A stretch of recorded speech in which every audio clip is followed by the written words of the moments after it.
Guys, di ba si BBM ang nagsiwalat? Mga tanga! Naniwala naman kayo sa kanya.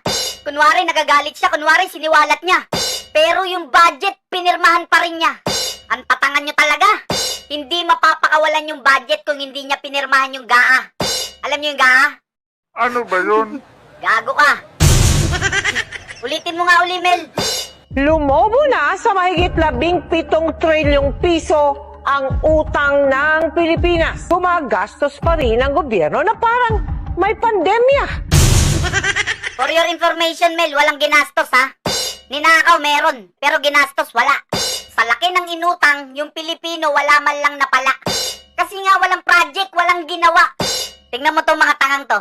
Tawa ng tawa habang nagbabayad ng utang na wala man lang silang napala. Kaya nga, nag-top 3 tayo sa korap sa Southeast Asia. In Tagalog, tayo ang pangatlo na magnanakaw sa Southeast Asia. Hoy mga tanga, top 3 na ha, top 3 na. Ben, pag nag-top 1 ba tayo, makakatanggap tayo ng gold medal? Gold medal pa talaga gusto nyo ha. Mga walang niya kayo, ginawa nyong Olympics ha. Ano akala nyo dito, Asian Games? Pag nag-top 1 tayo, papasok tayo ng FIBA? Sira ulo, pag nag-top 1 tayo, magtago ka na.